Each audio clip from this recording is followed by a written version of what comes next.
안녕하세요. 오늘은 저번 화에 제 불교와의 첫 만남 그리고 1차 각성에 대해서 이야기를 했기 때문에 오늘은 이 1차 각성, 소위 말하자면 이제 깨달음, 작은 깨달음,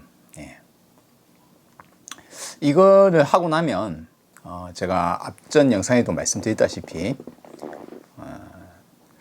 선정에 들어가게 됩니다. 이걸 이제 보통 초선정이라고 합니다.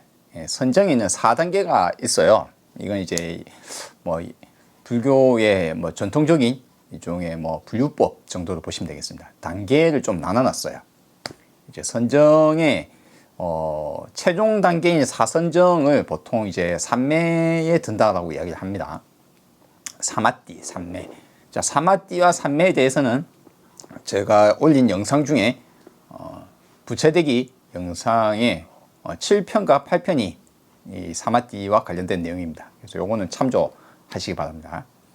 어쨌거나 이 첫 깨달음, 불교를 접하고 여러분이 어떤 인연이 닿아서 어떤 부처님의 말씀이나 혹은 자신의 상황, 어떤 계기 때문에 여러분이 만약 하고 무엇인가 깨달음이 찾아오게 되면 그 깨달음을 인해서 여러분이 도달하게 되는 그 어떤 상태, 정신적 상태, 그 상태가 어떤 것인지 오늘 좀 이야기를 하려고 합니다. 보통 저 같은 경우는 이제 다른 사람을 제가 아직 지도를 그렇게 많이 해본 적이 없어요. 그렇기 때문에 다른 사람의 지도에 의해서 뭐 어떻게 되더라라고 이야기를 못하고 제 자신의 경험담을 비추어서 여러분께 이렇게 말씀을 드릴 수밖에 없는 상황입니다. 왜냐하면 제가 절에 스님이거나 혹은 어떤 단체에 소속되어서 불교를 배운 게 아니라 어쩌다 보니 이렇게 된 거기 때문에 이런 상황입니다. 자, 어쨌거나 깨달음을 1차 각성을 제 식대로 표현을 하자면 1차 각성을 하게 되면 상당히 기뻐요. 이게 첫 번째는 기쁩니다. 왜 기쁘냐고요? 이런 걸 몰랐다니, 이런 놀라운 걸 발견했다니라는 어떤 발견의 기쁨이 아주 커요. 그러니까 내가 이렇게 오랫동안 고통스러웠는데 내가 이 고통스러운 것을 지금에서야 벗어났다는 거예요.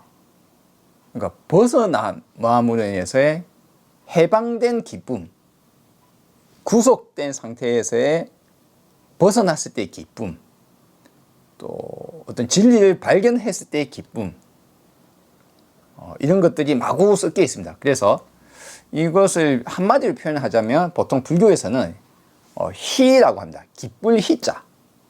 아주 기쁘다. 매우 기쁘다. 이 기쁘다. 그러니까 이제 그 기쁨의 초선적인 기쁨의 가장 근본적인 원인 중에 하나는 뭐냐면 바로 내가 고통스러웠던 원인을 내가 발견했잖아요. 이제 제 앞 영상에 보신 분들 아시겠지만 저 같은 경우는 어떤 내가 집착해왔던 어떤 것들 늙지 않았으면 좋겠다,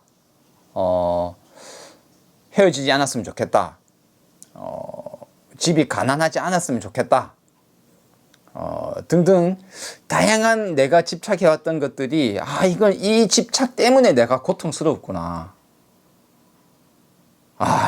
알고 나니까 막 눈물 줄줄 흘리고 했잖아요. 그렇게 되고 난 이후가 되면 어떻게 됩니까? 내가 집착했던 것이 집착할 건덕지가 아니다. 이 집착할 대상이 아니다. 원래 그런 거다 라는 것을 바로 보고 이제 더 이상 집착을 하지 않게 됐잖아요. 하지 않게 됨으로 인해서 무엇이 발현이 되냐면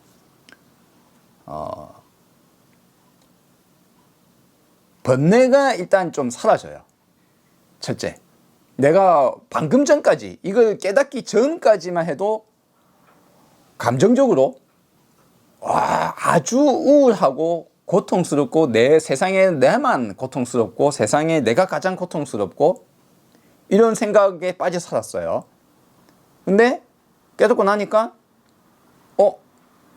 내가 이렇게 고통스러웠던 이유가 내 때문이었구나 라는 걸 알게 됐잖아요. 그러니까 이제 고통에서 벗어남으로 인해서 기쁨도 있고, 그리고 끊임없이 내가 집착해왔던 것들이 나를 붙잡고 있어요. 무슨 말이냐면, 내가 요번에 F학점을 받았던 것이 내가 가난해서 내가 원하는 대로 하고 싶은 걸 못하고, 내가 원하는 책을 사서 보지도 못하고, 내 마음대로 공부도 못하고, 학교 갈 때도 돈도 없이 걸어서 가고, 밥도 얻어먹어야 됐다라는 어떤 여러 가지, 또 내가 하고 싶은 걸 마음대로 못했다, 그 스트레스 때문에 공부도 안 하거나 라는 어떤 반항심, 이런 것들이 섞여 있잖아요.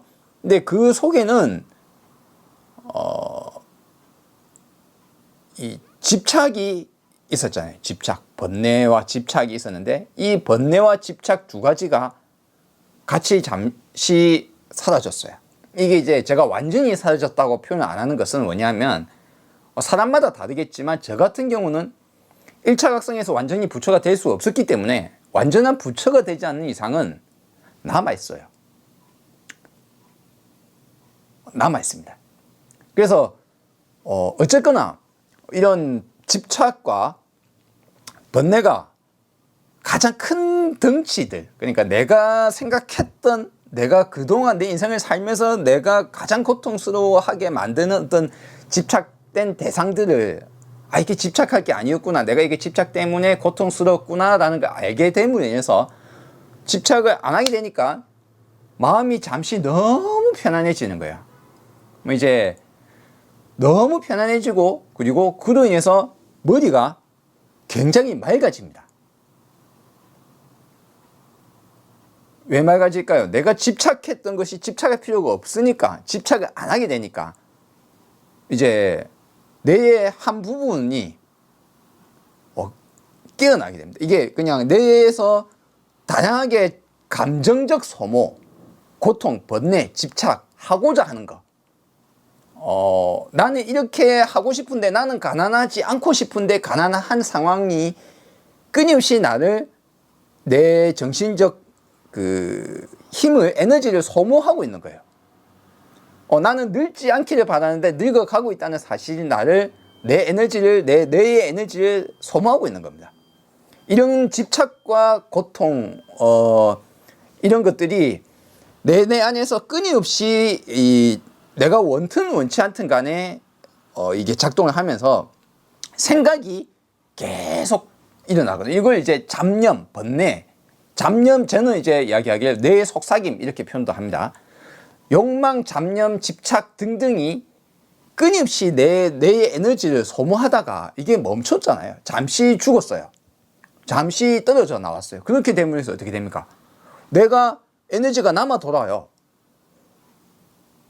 내 에너지가 남아 돌게 됩니다. 이제 그동안 계속 그걸로 소모했던 것이, 그리고 이런 것들이 없어지니까 조용해집니다. 일단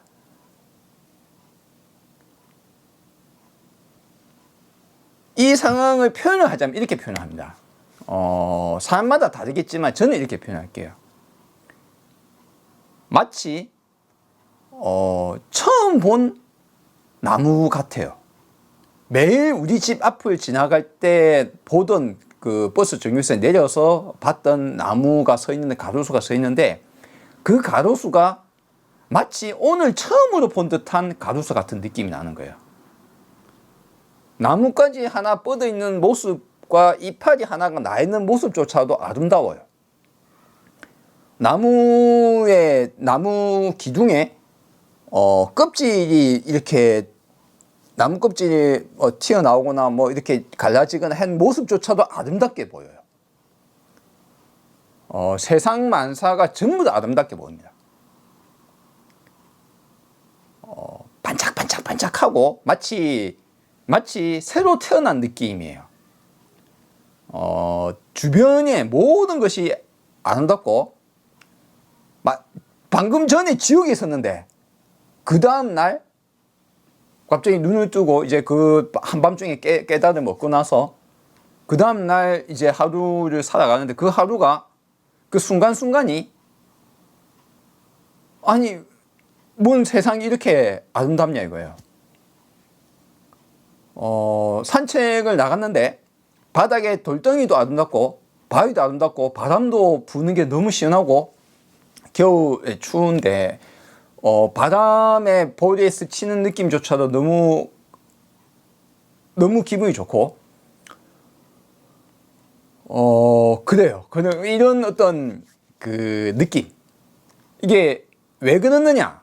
예, 왜 그렇느냐? 이거는 그냥 제 나름대로 해석을 하자면 그동안 내가 소모했던 내가 에너지를 소모해왔던 감정적 소모, 정신적 소모, 내 어떤 소모가 없어지고 나니까 내가 이제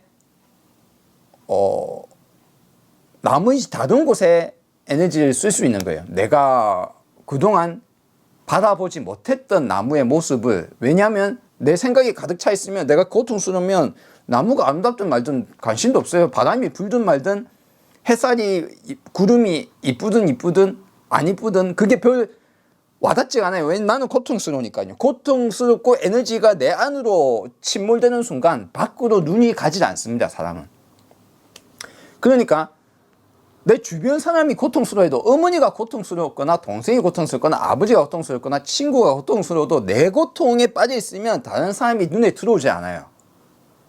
이제 이렇게 되고 난 이후에 대학교를 이제 2학년을 진학을 합니다. 진학을 해서 학교 생활을 하다 보니까 이제 주변 사람들이 오늘 뭐 컨디션이 안 좋은 것 같아 하는 게 보이는 거예요. 왜 그렇습니까? 내 안이 편안해지니까 눈이 이제 밖으로 이제 보이는 거예요. 그리고 그전에도 똑같이 눈으로 봤을 텐데 옛날에도 봤고 이제 지금도 보는데 과거에는 그 사람이 어땠는지를 궁금하지 않았어요. 왜? 내가 하고 싶은 거, 내 안에 집착이 크기 때문에 다른 사람의 말을 들으려고 안 해요. 다른 사람의 얼굴 표정을 관찰하려고 안 해요. 그 사람이 궁금하지가 않아요. 그런데 눈을 이제 밖으로 드디어 밖으로 보게 되는 겁니다. 그러니까 다른 사람이 저 사람 지금 혹시 기분이 나쁘구나, 기분이 좋구나, 얼굴 표정과 말투 모든 것으로부터 그 사람의 마음이 느껴져요. 그전에는 못 느꼈습니다. 그전에는. 그런데 갑자기 그런 게 느껴지기 시작합니다. 이런 어떤 차이가 발생을 합니다. 예, 발생하고 좀 더 집중도 잘 되고, 예, 집중도 잘 되고, 그리고 매사에 받던 스트레스가 훨씬 줄어듭니다. 스트레스가 웬만한 어떤 작은 일로 인한 스트레스를 받지 않게 돼요. 좀 이와 같은 것이 이제 사람마다 아마도 다를 거라고 생각합니다. 이 1차 각성을 겪은 이후에 어느 정도의 깊이까지 했는가, 그리고 이 느낌, 이 상태, 이 선정의 상태 혹은 깨어있음의 상태, 이 상태가 얼마나 오래 갈 것인지는 그 사람의 깨달음의 깊이 또는 분야, 그 사람의 그전까의 경험 등등에 따라 다 다르다고 생각합니다. 저는 개인적으로 뭐 한 6개월 넘게 갔었고요. 뭐 중간에 잠시 또 흐려졌다가 또 다시 뭐 또 이렇게 돼서 한 1년 정도는 이렇게 갔어요. 1년 정도. 예. 이제 그래서 대학교 2학년을 굉장히 의미 있게 잘 보냈습니다. 잘 보냈는데 이제 이와 같이 이제 선정 상태, 깨달음을 얻고 나면 선정 상태에 접어든다. 그럼 이제 선정 상태에 대해서 제가 이제 감정적 표현과 느낌적 표현을 제 중간적 언어로 이야기를 드렸잖아요. 그렇죠? 근데 이걸 이제 조금 정돈을 시켜서 말씀을 드리자면 이제 요거는 초선정의 상태인데 이제 선정을 4단계로 나눈다고 제가 말씀드렸죠. 선정을 4단계로 나눕니다. 선정의 4단계를 여러분도 지금 한번 들어두시는 게 좋겠는데, 요번에는 좀 넘어갑시다. 다음에 합시다. 이거 따로 영상 제목을 사선정을 해서 넣는 게 낫겠습니다. 오늘은 일단 초선정 상태에 들어서는 것, 1차 각성을 하고 초선정 상태에 들어갔을 때의 상태를 말씀드렸고, 요 상태에서 여러분이 좀 주의하셔야 될 부분에 대해서 말씀을 드릴게요. 왜냐하면 저뿐만 아니라 아마 제 영상을 보시거나 혹은 개인적으로 어떤 상황에 또는 기회가 닿아서 여러분이 이런 첫 깨달음을 얻게 되었을 때 여러분께서 그 이후에 조심해야 될 게 무엇이냐. 예. 하나는 완전히 깨닫지 못했다는 겁니다. 요걸 이해를 하셔야 됩니다. 여러분이 만약 첫 깨달음에 끝까지 깨달았으면 여러분은 부처가 되신 거예요. 근데 그렇지 못했다면 여러분은 깨달음을 얻었는데 그에 의해서 너무 마음이 편안해지고 마치 다른 사람보다 훨씬 내가 다른 사람 다 고통스러워 하는데 나는 안 고통스러우니까요. 마치 우월한 느낌을 받을 수도 있어요. 여러 가지가 이제 섞여 들어갑니다. 아직 나라는 것이 남아있는 상태인데 내 집착을 버림으로 인해서 이 현재 상황이 도달한 이 상황에서 다른 사람들의 마음이 보이기 시작하거든요. 다른 사람의 행동이 보이고, 이거는 그러니까 이제 간신법이 아니고 너의 마음이 다 보여 이게 아니고 자연스럽게 내 눈이 마치 셜록 홈즈 아시죠? 니 뭐 여기에 뭐가 묻었네, 니 어디 갔다 왔네 라는 것처럼 그 사람의 얼굴 표정과 행동과 말의 모든 것에 행동, 말, 표정 모든 것에 그 사람의 마음이 묻어서 나옵니다. 보통 여러분도 그건 아실 거 아니에요, 그렇죠? 그건 아는데 그게 더 잘 보이게 돼요. 관찰을 더 직관을 더 잘하게 됩니다. 그렇기 때문에 자연스러운 거예요. 자연스러운데 근데 원래는 못하던 거였잖아요. 근데 그게 됨으로 인해서 주변 사람에게 영향력을 미치게 됩니다. 자연스럽게. 그런데 한 가지 이제 주의해야 될 게 무엇이냐. 이 상태는 완전히 깨달은 상태가 아니기 때문에 다른 사람들에게 영향을 주는데 그것이 나조차도 아직 완전히 깨닫지 못한 상태이기 때문에 그 사람으로 하여금 완전한 깨달음을 이끌 수 없는 상태잖아요. 근데 그 사람에게 무언가를 강요를 하거나 그 사람에게 가르치려 들거나 이렇게 하다 보면 내가 아직 완전치 못한 상태, 완전한 이해를 못한 상태에서 다른 사람에게 이걸 말을 하고 이 사람을 이끌어 주려고 도와주려고 하다 보면 자연적으로 나도 끌려서 내려갑니다. 왜 그렇습니까? 완전한 이해가 아닌 상태에서 집착하지 마라라고 말해주는데 집착 안 했을 때 그 다음 상태라든가 지금 나도 아직 완전히 깨닫지 못한 상태이기 때문에 아직 내가 살아있거든요. 그럼 내가 아직 살아있기 때문에 내가 살아있다는 말은 무엇이냐? 내가 아직 살아있다는 것은 나라는 것이 아직 주체가 이게 빳빳하게 살아있기 때문에 이게 살아있는 상태에서는 다른 사람을 말하는 자와 듣는 자가 분리되어 있을 수 있어요. 분리되어 있을 수 있다는 것은 무슨 말이냐 하면 상대방이 나한테 이야기를 듣고 그 사람이 어떤 승복하거나 또는 마음에 어떤 도움을 얻었을지언정 그 다음이 시간이 지나고 나면 저 사람 아직도 자기도 잘난 척하고 그럼 그런 느낌이 뒤에 들게 되면 내가 저 사람 때문에 뭔가 배웠는데 근데 저 사람 혹시 잘난 척하고 있어요. 그러면 무슨 느낌이 듭니까? 부끄러운 거예요. 또는 그 사람이 싫은 거예요. 말해준 사람이 자기 자신이 없어야 되는데 내라는 걸 내세우고 있는 이 상태에서는 다른 사람에게 말을 하면 이 사람 자신은 다른 사람한테 말을 해줄 때 그 사람을 위해서 말을 해줬을지언정 그 듣는 사람은 도와줬는데도 불구하고 시간이 지나고 나면 그 사람은 다시 이 사람에게 반감을 가지게 됩니다. 그리고 또 이게 이제 반복되고 부딪히다 보면 이제 고집이 생겨요. 이제 나는 약간 깨달았다라고 생각을 해서 말을 했는데 못 알아듣는다. 그건 네 집착 놓으라고. 근데 자기 자신도 집착을 다 못 놓았는데 남 보고 집착을 넣으라고 한다고 못 넣는다고 막 이야기를 하면 어떻게 돼요? 갈등이 생기는 거예요. 그래서 1차 각성 혹은 2차 각성, 여러분이 어떤 각성을 하고 나서 완전한 부처가 되기 전이라면 다른 사람에게 이 말을 조심해야 됩니다. 언어와 행동으로 인해서 상대방에게 영향을 미치거든요. 이게 미치는 영향력이 매우 크기 때문에 완전한 깨달음을 얻지 못한 상태에서는 가급적 나를 내세워서 이야기를 할 게 아니라 그냥 안내만 해주는 게 좋아요. 요 책이 좋더라. 내가 알려주는 게 아니라 내가 봤던 책, 내가 요거 이렇게 겪었어. 내가 억수 기분이 좋았어. 네가 요 책 한번 읽어봐. 저 스님의 말씀이 저게 좋았는데 저 스님의 말씀을 유튜브로 봤는데 너무 도움이 되더라. 니도 한번 봐봐. 라고 다른 사람으로 가는 게 나아요. 내가 이렇게 직접 끌어당기려고 하다가는 오히려 사이가 멀어지거나 또는 인생 살아가는 내내 부딪히거나 이렇게 돼요. 불교는 부딪히지 말라고 집착을 놓으라고 하는 건데 그로 인해서 오히려 집착을 하게 되는 경우가 생긴다는 거죠.